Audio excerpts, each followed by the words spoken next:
അത്ഭുതങ്ങൾ തീർന്നിട്ടില്ല, അടയാളങ്ങൾ തീർന്നിട്ടില്ല കാലത്തിൽ ഈ ലോകത്തിൽ. എൻ്റെ പേര് കാർത്തിയായിനി. ഞാൻ ധോണിയിൽ നിന്ന് വരുന്നു. എനിക്ക് ശരീരം മൊത്തം വേദനയാണ്. ഈ ജോയിൻസുകളൊക്കെ മൊത്തം വേദന. എനിക്ക് ഷുഗറുണ്ട്, 8 വർഷമായി ഷുഗർ തുടങ്ങിയിട്ട്. പക്ഷേ ശരീരം വേദനയ്ക്ക് ഡോക്ടറിൻ്റെ അടുത്ത് പോകുമ്പോൾ ഡോക്ടർ പറയും ഇത് ഷുഗറിൻ്റെയാണ് ചേച്ചി, ഷുഗറിൻ്റെയാണ് തമ്മച്ചി, ഷുഗറിൻ്റെയാണ്, അതങ്ങനെ പെട്ടെന്ന് മാറില്ല.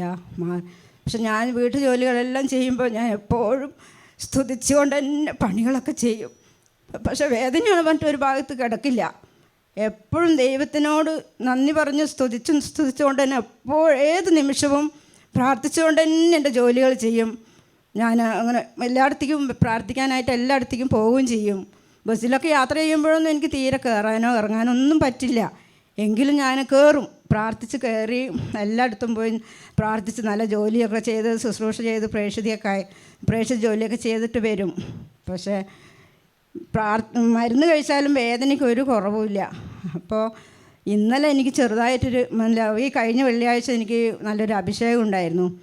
അപ്പോൾ എന്തായാലും അച്ഛനെ തൊടാനൊന്ന് പ്രാർത്ഥിക്കാനൊന്നും ഒരു പ്രേരണയും. അപ്പോൾ അച്ഛനെ കണ്ടു, ഒന്ന് പ്രാർത്ഥിച്ചു, തലയ്ക്ക് പിടിച്ചു. അച്ഛൻ 3 പ്രാവശ്യം ഇങ്ങനെ ഒരു ഒടിക്കലൊടിച്ചു തന്നെ. അപ്പോൾ എനിക്ക് നല്ല വേദന ഉണ്ടായിരുന്നു. അയ്യോ ഭയങ്കര വേദനിക്കണമെന്ന് വിചാരിച്ച് ഞാൻ പ്രാർത്ഥിച്ചു. പക്ഷേ വീടത്തെ അങ്ങനെ വേദന മാറി. പിന്നെ എനിക്കങ്ങനെ വേദന ഉണ്ടായിട്ടില്ല. 8 വർഷമായിട്ട് ഈ വേദന ഇങ്ങനെ സഹിച്ച് ഞാനങ്ങനെ ഈശോൻ്റെ പീഡാസഹനത്തിലേക്ക് ഇങ്ങനെ സമർപ്പിച്ച് ഇങ്ങനെ പ്രാർത്ഥിച്ച് എൻ്റെ ജോലിയും ചെയ്ത് ഇങ്ങനെ പോകും. പക്ഷെ മരുന്നുകൾ വേദനയ്ക്ക് മരുന്ന് കഴിക്കുമ്പോൾ ഒന്നും കുറയണേ ഇല്ല.